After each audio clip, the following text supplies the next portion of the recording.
How's it going, YouTube? Happy Monday to you. Hopefully you had a good weekend. Mine was all right. Got some good work in. Was able to stack up a couple of decent loads, and fortunately the factoring company I'm with, Triumph Business Capital, has already paid out on those loads, so I should see that direct deposit hitting either later this evening or early tomorrow morning, which is very good news for me. So, to the best of my knowledge, and I haven't done a whole lot of research because, well, I've got bigger fish to fry right now. I don't know if the DOT has ruled in any capacity or issued any updated guidance about the possibility of the copycat of California's ABC test going national. Then again, I haven't looked very hard at all because, again, I have a lot of bigger fish to fry. Got my own business to worry about. But assuming what I'm talking about now, whereas I don't know, assuming it has gone national and there's going to be a grace period for a lot of individual carriers to begin setting themselves up with their own operating authority. For those of you who have no idea what you're doing yet, or aren't too sure how you're going to go about getting set up and getting started, when it comes to brokers to work with out of the gate, once again, the big ones that are willing to work with new authorities are literally your only option out of the gate, at least if you want to be able to start hauling freight as soon as your authority becomes active, which means essentially that you are limited to Total Quality Logistics, aka TQL, and C.H. Robinson. I'm sure there's some others. Actually, correction, there are others. Allen Lund Corporation is, or Allen Lund Company, whatever their the C in their ALC stands for. They're another one as well to be in with. They do work with new authorities, and I'm in with all three of those brokers. But now that I've hit my 30 days of active authority, now I'm also in with Coyote Logistics, and I'm also on with Molo Solutions as well. I just need to finish up a couple of details with Molo, and then I can start working with them pretty quick here, which is my plan for this week as well, to try to get them firmly into my Rolodex and get rolling with them with an actual load. But last week I had significant trouble trying to book a load with C.H. Robinson because the loads either just, they weren't falling the right way, the right time, the right rate for me to want to make that load happen. And there were some cases they were going areas I didn't really want to go to, like California or upstate New York or whatever the case may be. I wanted to avoid the huge turnpike toll roads out east, so I made it a point to avoid those loads. But I did a lot of work with TQL last week, and I've got a pretty, well, reasonable idea of how their system works, and it's not terrible. It's pretty good so far. At least it's been that way for me to this point. But I did manage to get a load booked with C.H. Robinson, so now I'm in with them for sure. Got all the I's dotted and T's crossed, hauled my first revenue load, got that paid out this morning because I delivered that one yesterday. And now I'm on a second load with C.H. Robinson today, another short haul, because I spent this morning with my truck in the shop getting my APU worked on, getting some issues with the AC system addressed, as well as a couple of other little gremlins hopefully knocked on the head, as well as an oil change and PM service to get new filters on and all that good stuff. So got a lot of, I was able to capitalize on an opportunity to get that done while I was between loads. But then after the work was done, I happened to come across a C.H. Robinson load that was within the time frame of what I could make happen, paying a decent rate, going to Ohio. So nice short run overnight. I'll deliver probably first thing tomorrow morning, and then I will try to get myself booked on another load pretty quickly thereafter. So all in all, so far things have been going very well for me as an independent motor carrier, which is really a relief, because so far the way things have fallen in terms of freight rates, how I've been able to manage my fuel expense and things of that nature, gives me confidence that I'm going to be able to successfully operate as an independent motor carrier at least through the rest of this summer. And if I can get through July and August as an independent motor carrier without needing to rely on a dispatch service or anything else, but just by booking freight with different brokers, either on the DAT board in some cases or through their own load boards and others, as is the case with TQL, C.H. Robinson, through Allen Lund's email list, as well as Coyote goes. Coyote Logistics is let's try it again. The load board that Coyote Logistics operates on their Coyote Go app. There we go. That's going to be another source for me coming up here, because I believe I called them this morning just to check on a couple of things to make sure that everything was okay, because they do things just a shade different from C.H. Robinson and TQL.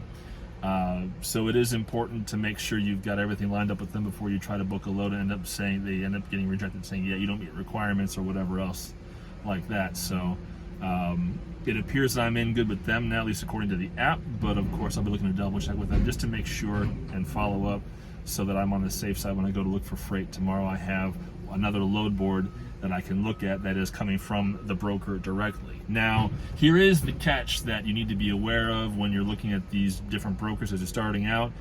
You're going to be on their load boards, and some of the rates for some of the loads, especially on TQL's board and occasionally on C.H. Robinson's board as well, the rates are not going to be great. I saw some loads that were honestly for a pretty cheap rate, and I just didn't even bother talking to them, didn't even bother booking them or trying to look at it in any capacity, because TQL's brokers don't really do a whole lot of haggling or negotiating on load board loads that they post on their own load board. If it's the DAT board, you might be able to get lucky and work with them a little bit and see if you can get that rate a little bit higher. But if it's on their load board, like I tried quoting them some higher rates on a couple of loads, got no response back in any capacity. When I went to go ahead and book that load, went right through, no problem. So it's one of those things where when you're brand new and starting out, if you feel the rate is good enough and you want to go ahead and book it, veteran truckers will say don't do that. Always negotiate. Try to get the most money you can whenever you possibly can. And yeah, that's very good advice, and that's what people should be doing. However, when I see a rate that's decent enough, it's going to be over a certain threshold with TQL, just to make sure I can get it and get moving, I tend to go ahead and book it. But I'm not taking cheap freight. I'm not taking like $1.50 a mile freight. I'm not taking like $100 for 200 miles kind of freight. I'm making sure that I'm taking freight that's paying over a certain threshold, ideally well over $2 a mile, to make sure that I can maximize my profits. At the same time, I'm looking to find ways to minimize my expenses. So that's the way you got to roll it. Like if the rate's good enough, you want to go ahead and grab it. You do what you got to do. Because there's a component there that I'm trying to work on as well. That's just building up a reputation in that company. Like I'm sure they have their own rating for every carrier that works with them. And if they see that my company has a lot of completed loads successfully with no issues, no problems, paperwork submitted, in a timely fashion, and everything working out, at some point my thinking is that will give me some extra negotiating room at the table. I can call up a broker or call up or put in a quote on their app, and it'll pop up, yeah, this guy is, this is a quality carrier, and then the broker might be willing to negotiate a little bit, or maybe, do a little back and forth, and maybe I can get a little bit extra scratch on that load. But I don't know yet. It's still early days. Now, with C.H. Robinson, I was offered decent rates on both of my loads with them, paying well over $2 a mile for each load. I think the load I did yesterday paid, $2.60 a mile.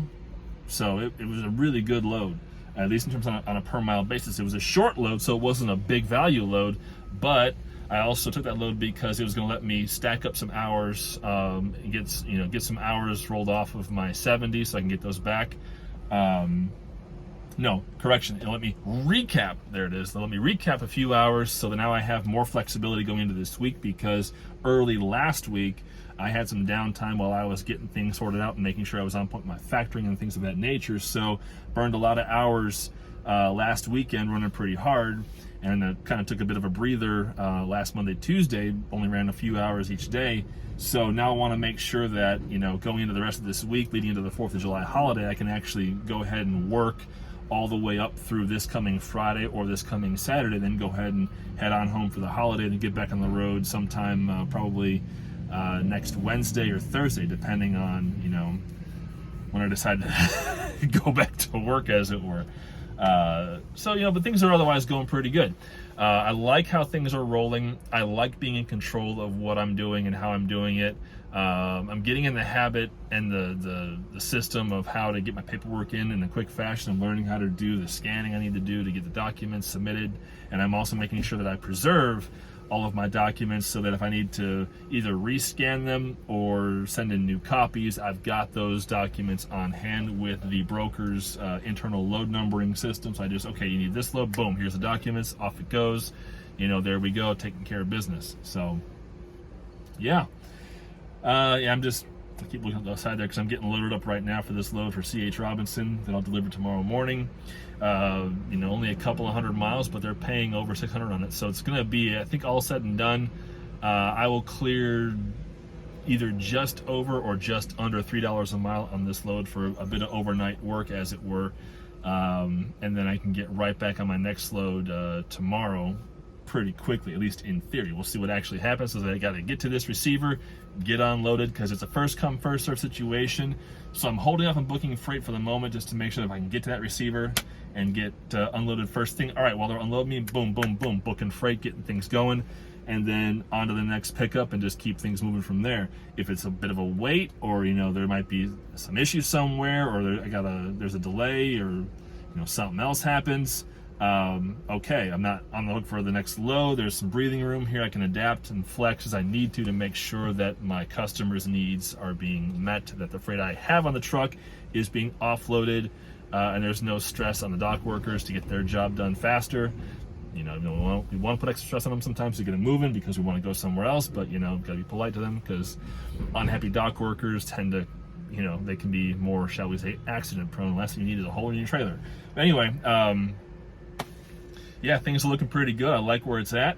I am enjoying the process of being my own business. And for anyone else who's looking to jump into the game, it could either be a really good adventure, or we're kind of enjoying the calm before the storm, as it were. And I really have no idea which way things are going to go. I'm just glad I'm at where I'm at now, so that if things go any direction, at least I like to think I have a fighting chance. So that's all for now, YouTube. Thank you so much for watching, and I will see you down the road.